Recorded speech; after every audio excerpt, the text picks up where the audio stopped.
अस्सलाम वालेकुम दोस्तों, मेरा नाम अशरफ चौधरी है। मैं एक सेल्स ट्रेनर हूँ।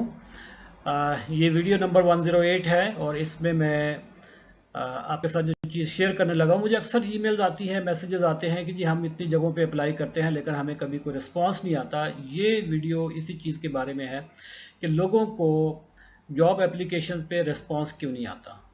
आप सैकड़ों जगहों पे अपनी लक ट्राई करते हो, ईमेल पे ईमेल भेज रहे होते हो, लेकिन आपको उसका जवाब नहीं आ रहा होता है। एचआर के लोग या रिक्रूटर या हेड हंटर्स आपको कांटेक्ट नहीं करते। इसकी क्या रीज़न होती हैं? इसकी रीज़न बेशुमार रीज़न होती हैं। मैं कभी डिटेल के साथ वीडियो बनाऊंगा, इसकी सारी रीज़न जो पॉसिबल होती हैं वो आपके साथ शेयर करूंगा। लेकिन इस क्विक वीडियो में मैं आपके साथ कुछ 2 से 3 रीज़न जो मेजर रीज़न आती हैं वो आपके साथ शेयर करना चाहूँगा कि नॉर्मली जब आप इररेलेवेंट पोजीशन पे अप्लाई कर रहे होते तो आपको कभी जवाब नहीं आएगा। फॉर एग्जांपल पोजीशन है नेशनल सेल्स मैनेजर की और आप हो एडमिनिस्ट्रेशन के आदमी, आपको कभी जवाब नहीं आएगा। ये हम हर रोज़ देखते हैं। हम चूँकि हेड हंटर भी हैं, हमारी टीम जो है जिसको हेड हंटिंग की टीम को अरूज इकबाल हेड करती हैं, हम पोजीशंस एडवर्टाइज करते रहते हैं फेसबुक पे, लिंक्डइन पे, सोशल मीडिया पे हम अक्सर पोजीशंस करते रहते हैं। हमें हमेशा शिकायत लोगों से ये रहती है कि वो रेलेवेंट सीवी नहीं आते हमारे पास। हमारे पास पोजीशन है let's say inventory management manager की, और हमारे पास जो जॉब्स जो सीवीज आ रहे हैं वो एचआर के लोगों के आ रहे होंगे, वो मार्केटिंग के लोगों के आ रहे होंगे, वो फाइनेंस के लोगों के आ रहे होते। तो उस वक्त हम इन सारे सीवीज को शॉर्टलिस्ट इनमें से इनको शॉर्टलिस्टिंग के प्रोसेस में हम डालते नहीं है, या तो डिलीट कर दिए जाते हैं या इनको एक साइड पर स्टोर कर दिया जाता है। ये मेरा हर रोज़ का तजर्बा है कि हमने पोजीशन एडवर्टाइज की है सेल्स एग्जेक्टिव की, और नेशनल सेल्स मैनेजर लेवल का बंदा आपको अप्लाई कर रहा है और उसी पोजीशन पे कर रहा है। फिर एक और रीज़न जो होती है जिससे आप टोटली नॉन प्रोफेशनल आदमी लगते हो, वो होता है कि जब आप पुराने ज़माने की लैंग्वेज यूज़ करते हो अपने ईमेल में। पुराने ज़माने में जो हमने किताबें पढ़ी थी, जिनको हम ग्रामर के नाम से वो किताबें होती थी, जिसमें लेटर फॉर अ जॉब, जिसमें छुट्टी लेने का तरीका, जिसमें बीमारी की छुट्टी लेने का तरीका हेडमास्टर को हम जो लिखते थे, वो जो चीज़ें हमने किताबों में पढ़ी थी, यकीन जाने कि वो 100% इररेलेवेंट थी। वो प्रैक्टिकल लाइफ में या जो आज की कॉर्पोरेट वर्ल्ड है उसमें उस तरह के लेटर, उस तरह की एप्लीकेशन बिल्कुल नहीं चलती। बीए तक जो मैंने ग्रामर की बुक्स पढ़ी थी, आई थिंक मुझे याद है पॉलीमर के नाम से कोई किताब होती थी, और ये चीज़ हमने क्लास 6 से, मैंने तो चूँकि अंग्रेज़ी पढ़नी शुरू की क्लास 6 से लेकर अगर मैं ग्रेजुएशन तक आपको याद करूँ, तो नॉर्मली जॉब एप्लीकेशन कैसे स्टार्ट होती थी। Most respectfully, I beg to state that I have come to know through reliable sources that a vacancy is lying vacant under your kind control. If you give me a chance to work under your benign control, I will leave no stone unturned to satisfy you. ये आज भी हमारे पास jobs की emails आती हैं जिनमें इस तरह की लैंग्वेज यूज़ की होती है। वो मुझे समझ नहीं आती कि ये कौन लोग होते हैं। जो ही कोई एचआर का बंदा, रिक्रूटर, हेड हंटर इस तरह की कोई लैंग्वेज देख लेगा, वो उस सीवी को खोलना भी पसंद नहीं करेगा, चाहे उसके अंदर सोना क्यों भरा हुआ आपने हो। वो ईमेल खोली भी नहीं जाती, क्योंकि ये चंद सेंटेंसेस ही काफ़ी होते हैं किसी इंसान की पर्सनैलिटी को। आप हमेशा अपने ईमेल की बॉडी, जो मेन बॉडी है जिसको आप कवरिंग लेटर के तौर पे यूज़ करते हैं, उसको कस्टमाइज करोगे। जहाँ पे आपने जॉब देखा है उस जॉब के की वर्ड्स आप पढ़ेंगे। फॉर एग्जाम्पल उन की वर्ड में, हम एक नेशनल सेल्स मैनेजर की पोजीशन है, उस उनमें की वर्ड्स ये थे: market development, customer feedback, leading a sales team, managerial skills, leadership skills, KPIs, the growth of new territories, the growth of new avenues, the growth of new clients। ये सारे ये कीवर्ड्स आपने वहां से देखने हैं। इन कीवर्ड्स को आप अपने कवर लेटर में एम्बेड करोगे।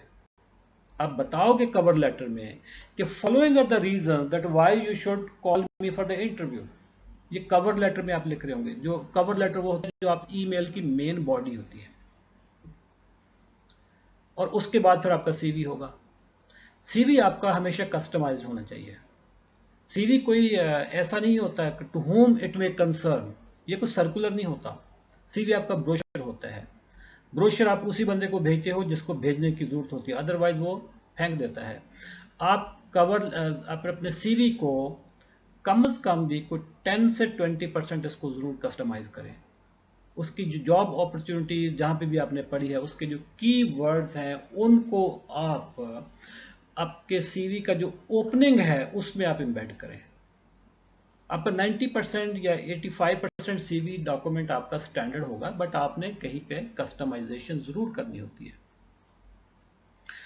नॉन प्रोफेशनल लोग बड़ी जल्दी पहचाने जाते हैं, और नॉन प्रोफेशनल के लिए यकीन जाने कि ये इतनी competitive ruthless dog Yeats dog world है कि नॉन प्रोफेशनल लोग फौरी तौर पर पहचाने जाते हैं और उनको स्क्रीन आउट कर दिया जाता है। आपने अगर अपना सीवी भेजा है ईमेल के थ्रू, और उसमें जो टू जहां पे आपने ईमेल लिखा है वहां पे 20 और ईमेल भी लिख दिए हैं, ये हमारे पास रोजाना आते हैं इस तरह के सीवी। और ये कौन लोग भेजते हैं?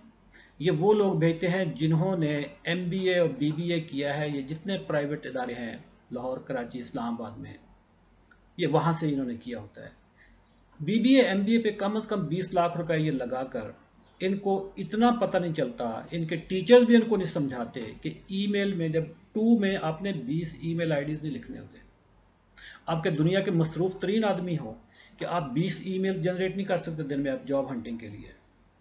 सबकी ईमेल इकट्ठी की, टू में डाला और सीवी भेज दिया। जो ही हेड हंटर रिक्रूटर ये चीज देखता है, इस बंदे को शॉर्टलिस्ट नहीं करता।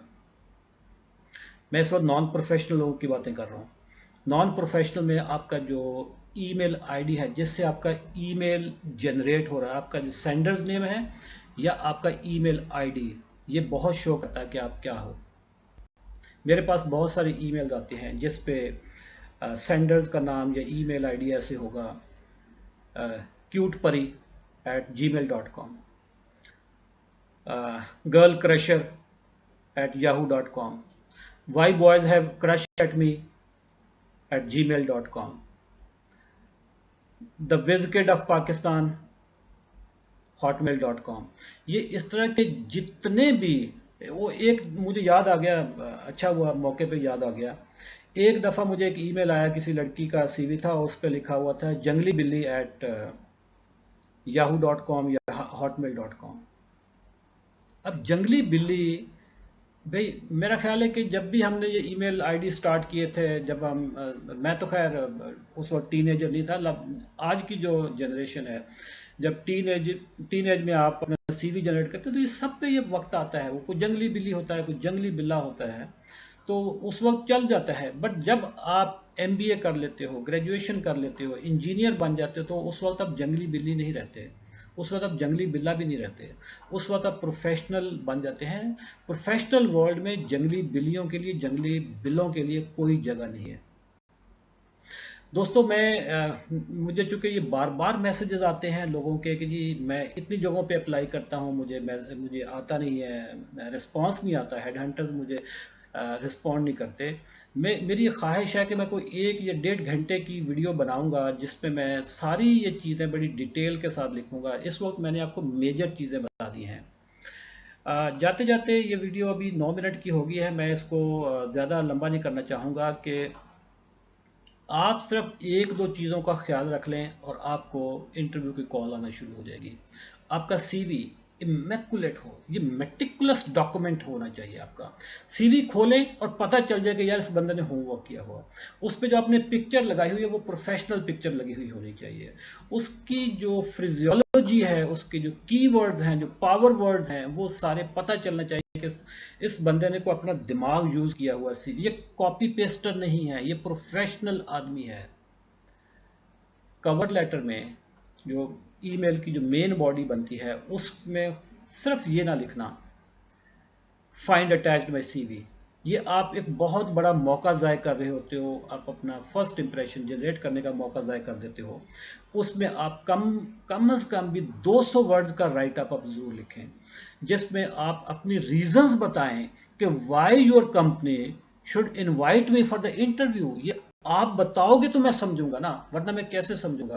दोस्तों मेरी लंबी वीडियो, डिटेल्ड वीडियो का आप इंतजार कीजिएगा। ये कम से कम भी को मैं 1 घंटे की वीडियो बनाना चाहता हूं, ताकि उससे लोगों का फायदा होना शुरू हो जाए, और मुझे मेरे मुल्क के जो बच्चे हैं, जो जॉब हंटर्स हैं, उनकी मैं परेशान रहता हूं कि यार ये इतनी इन्वेस्टमेंट करने के बावजूद भी इनको जॉब नहीं मिलता, और जबकि उसके अंदर चीज़ें बड़ी छोटी छोटी होती हैं जिसकी वजह से उनको कोई इंटरव्यू पे कॉल नहीं करता। Thank you very much. अल्लाह हाफिज़।